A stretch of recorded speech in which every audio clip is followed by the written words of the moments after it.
cours des siècles, l'Église a été un bastion de foi, d'espérance et de vérité. Pourtant, dans l'obscurité de notre époque, une ombre se projette sur les fondements sacrés de la foi chrétienne. L'apostasie, un ennemi silencieux mais insidieux, a commencé à prendre racine au plus profond des murs qui devraient protéger la vérité. Nous pouvons voir comment la musique mondaine, les paroles trompeuses et les faux bergers se sont infiltrés, déformant les enseignements qui guidaient autrefois des millions de personnes. Ce phénomène, qui menace de détourner l'Église du chemin tracé par le Christ, est-il peut-être un signe que nous sommes au seuil de la fin? Serait-ce la preuve que la venue de notre Seigneur Jésus-Christ est plus proche que nous ne l'imaginons? Dans cette vidéo, nous explorerons comment l'apostasie s'est infiltrée dans les églises, examinerons les signes inquiétants de ces temps et, à la fin, je partagerai avec vous quelques stratégies bibliques pour que vous puissiez résister et ne pas succomber à cette terrible apostasie. Avant de commencer, n'oubliez pas de vous abonner à notre chaîne et d'activer la cloche de notification afin que YouTube vous avertisse à chaque fois que nous publions une nouvelle vidéo. Commençons. L'apostasie de la fin des temps, avant la seconde venue du Christ, aura certaines manifestations particulières dans notre environnement dit chrétien. Ces signes ont été prophétisés dans les Saintes Écritures et constituent ensemble ce que la Bible appelle l'apostasie. Le mot « apostasie » apparaît à la fois dans l'Ancien et le Nouveau Testament. Le mot utilisé dans l'Ancien Testament comme apostasie fait référence au fait de revenir en arrière, de retomber dans un sens spirituel ou de tourner le dos à Dieu. Il a également l'idée courante d'un retour physique ou de quelqu'un qui revient en arrière. Jérémie utilise beaucoup ce mot pour faire référence à l'éloignement de Judas du Seigneur, qui se traduit par une vie dans un état d'infidélité et de rejet de son Dieu et de ses affaires en s'adonnant à des dieux faux et trompeurs. Dans le Nouveau Testament, l'apostasie vient du mot grec « apostasia », qui se lit de la même manière en français. Il signifie littéralement quitter sa position. Ce départ a une connotation négative, impliquant une désertion, c'est-à-dire l'abandon de ses obligations, de ses croyances ou de ses idéaux. La littérature grecque profane l'utilisait pour désigner un rebelle politique. Le dictionnaire de l'Académie royale espagnole définit ce mot comme l'abandon public de sa religion, la rupture avec l'ordre ou l'institution auquel on appartient, l'abandon d'un parti ou le changement d'opinion ou de doctrine. Un départ suggère non seulement que vous vous dirigez vers un point mais aussi que vous êtes arrivé à un point. Ceux qui apostasient sont ceux qui ont professé à un moment donné avoir la foi mais qui s'en sont depuis éloignés. Il ne peut y avoir d'apostasie dans le paganisme parce qu'ils n'ont jamais professé la foi. Ils n'ont jamais professé avoir confiance en Christ comme leur sauveur, ils n'ont jamais entendu parler de lui, et par conséquent l'apostasie ne peut exister parmi eux. L'apostasie se manifeste au sein de l'Église organisée parmi ceux qui professent la foi et s'en détournent ensuite. Aujourd'hui, comme au 1er siècle, l'apostasie spirituelle menace le corps du Christ.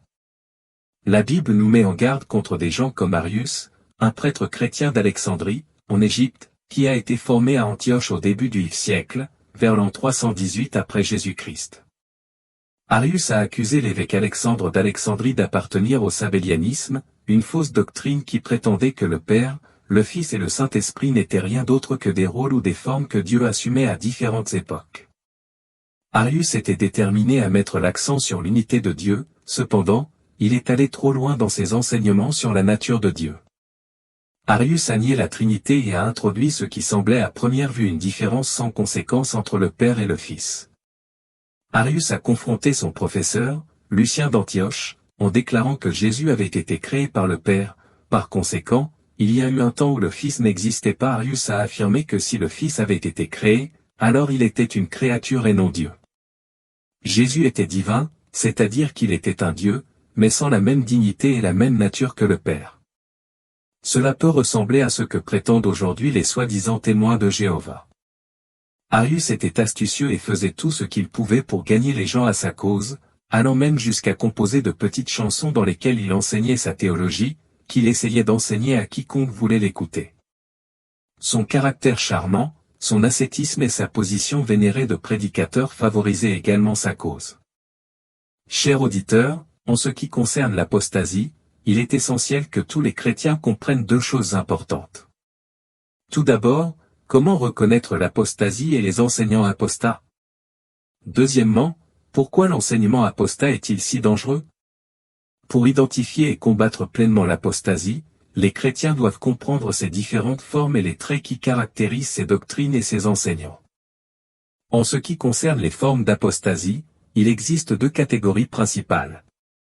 Numéro 1, l'abandon des doctrines fondamentales et vraies de la Bible pour des enseignements hérétiques qui prétendent être la vraie doctrine chrétienne. Numéro 2, le renoncement total à la foi chrétienne, qui se traduit par un abandon total du Christ. Arius représente la première forme d'apostasie, le déni des vérités chrétiennes fondamentales telles que la divinité du Christ, qui amorce une glissade vers l'abandon total de la foi, qui constitue la deuxième forme d'apostasie. La deuxième voie commence presque toujours par la première. Une croyance hérétique devient un enseignement hérétique qui se fragmente et grandit jusqu'à contaminer chaque aspect de la foi d'une personne, et le but ultime de Satan de se détourner complètement du christianisme est finalement atteint. Jude, dans sa lettre au Nouveau Testament, décrit comment reconnaître l'apostasie et exhorte fortement les membres du corps du Christ à combattre ardemment pour la foi. Lisons Jude 1h3, Bien-aimés, comme je désirais vivement vous écrire au sujet de notre salut commun, il était nécessaire que je vous écrive pour vous exhorter à combattre pour la foi qui a été transmise au sein une fois pour toutes. Le mot grec traduit par « combattre » est un verbe composé dont nous obtenons le mot « agoniser ». Il est à l'infinitif présent, ce qui signifie que la lutte sera continue. En d'autres termes, Jude dit qu'il y aura une lutte constante contre les faux enseignements et que les chrétiens doivent la prendre aussi au sérieux que nous nous tourmentons à cause de la lutte dans laquelle nous sommes engagés. De plus, Jude précise que chaque chrétien est appelé à cette lutte, pas seulement les dirigeants d'Église. Il est donc essentiel que tous les croyants aiguisent leur capacité de discernement afin de pouvoir reconnaître et prévenir l'apostasie au sein de leur communauté. Après avoir exhorté ses lecteurs à combattre avec ferveur pour la foi, Jude en indique la raison. Lisons le verset 4, « Car il s'est glissé parmi vous certains hommes, marqués depuis longtemps pour cette condamnation, des impies qui ont changé la grâce de notre Dieu en iniquité et qui ont renié notre seul Seigneur et Dieu Jésus-Christ. » À l'époque de l'apôtre Jude, la dimension de l'apostasie pouvait être comparée à la taille d'un petit nuage, de la taille d'une main humaine. Mais aujourd'hui, c'est comme une tempête avec la force d'un ouragan qui se propage partout. En lisant ce que Jude a écrit sur l'apostasie qui éclatait à cette époque, nous pouvons voir que beaucoup des choses que l'apôtre a écrites sont déjà visibles dans le monde de notre temps. L'apostasie n'est donc pas quelque chose que nous attendons, mais plutôt un courant qui fait déjà partie de la réalité. Maintenant, dans ce verset, Jude présente aux chrétiens trois caractéristiques de l'apostasie et des enseignants apostats. Premièrement, Jude dit que l'apostasie peut être subtile. Les apostats sont entrés dans l'Église. En grec extra-biblique, le terme utilisé par Jude décrit la ruse d'un avocat qui, par une argumentation habile, s'infiltre dans l'esprit des fonctionnaires du tribunal et pervertit leurs pensées. Le mot signifie littéralement se glisser de travers, se faufiler, s'infiltrer. En d'autres termes, Jude dit qu'il est rare que l'apostasie commence de manière ouverte et soit facilement détectable. Décrivant cet aspect de l'apostasie et son danger latent, Eden Wilson Tosé a écrit « L'erreur est si habile à imiter la vérité que les deux sont constamment confondus. Il faut aujourd'hui une vue perçante pour savoir quel frère est Caïn et lequel est Abel. » L'apôtre Paul parle également du comportement extérieurement agréable des apostats et de leurs enseignements. Lisons dans 2 Corinthiens 11, 13-14, « Car de tels hommes sont de faux apôtres, des ouvriers trompeurs, déguisés en apôtres de Christ. Et cela n'est pas étonnant, puisque Satan lui-même se déguise en ange de lumière. » En d'autres termes, chers auditeurs, ne vous attendez pas à ce que les apostats paraissent mauvais de l'extérieur ou prononcent des paroles dramatiques d'hérésie au début de leur enseignement. Plutôt que de nier complètement la vérité, les apostats la déformeront pour servir leurs propres intérêts. Mais comme l'a fait remarquer un pasteur, les pires formes de mal consistent en des perversions de la vérité. Jude décrit les apostats comme des impies et comme ceux qui utilisent la grâce de Dieu comme une licence pour commettre des actes mauvais. En commençant par les impies, Jude décrit dans sa lettre 18 très peu flatteur des apostats. Ils sont impies, moralement pervertis, reniant le Christ, ceux qui souillent la chair, les rebelles, ceux qui blasphèment les anges, ceux qui ignorent Dieu. Ceux qui proclament de fausses visions, sont autodestructeurs, murmureurs, critiques, satisfaits d'eux-mêmes qui utilisent des paroles arrogantes et de fausses flatteries, moqueurs de Dieu, diviseurs, mondains et finalement, sans esprit, non sauvés. Troisièmement, Jude dit que les apostats renient notre seul Maître et Seigneur, Jésus-Christ. Comment les apostats font-ils cela? Paul nous le dit dans sa lettre à Tite 1, 15-16. Ils professent connaître Dieu, mais dans les actes, ils le renient. Ils sont détestables, désobéissants et rejetés pour toute bonne œuvre. Cette phrase est si ancienne qu'elle est également très pertinente aujourd'hui. Ils professent connaître Dieu mais le renient dans leurs actions. Beaucoup de ceux qui professent être croyants aujourd'hui peuvent renier Dieu par la vie qu'ils mènent, et ils renient la parole de Dieu. Une personne peut paraître être un croyant très fidèle par ses gestes, son attitude extérieure lorsqu'elle est parmi d'autres croyants, son langage pieux et sa connaissance apparente de la Bible. Même une personne qui semble croire peut ne pas vraiment croire en la Bible. Vos paroles et attitudes extérieures peuvent avoir créé une image qui ne correspond pas à votre véritable moi intérieur. On peut renier les enseignements de la Bible par le genre de vie que l'on mène, et on peut même renier Dieu lui-même par ses œuvres et sa conduite dans la vie. Par leur comportement injuste, les apostats révèlent leur véritable moi. Contrairement à un apostat, un vrai croyant est quelqu'un qui a été libéré du péché pour la justice en Christ et qui refuse de continuer dans le péché. L'apôtre Paul a continué à décrire ces personnes dans la dernière phrase de ce verset 16 et a dit qu'elles sont abominables, désobéissantes et disqualifiées pour toute bonne œuvre. Les cérémonies et les rituels ne peuvent pas changer le cœur mauvais des êtres humains. Seule la parole de Dieu peut transformer le cœur humain. Lorsque le cœur est changé, la vie révèle ce changement intérieur. Les apôtres Paul et Jacques n'ont jamais été en désaccord. Ils ont tous deux dit que la foi sans les œuvres était morte. La foi salvatrice produit une vie sainte. Chers auditeurs, n'oublions pas que lorsque l'Église abandonne la parole de Dieu, sa moralité devient comme celle des incroyants et perd ainsi sa capacité à être le sel et la lumière du monde. Dans de telles conditions, l'Église devient inutile pour empêcher la corruption et pour apporter la connaissance de Dieu qui dissipe les ténèbres morales. L'apostasie peut survenir de la part d'un individu, d'une Église ou d'une dénomination entière, et elle s'est produite tout au long de l'histoire de l'Église. C'est un concept important pour plus d'une raison.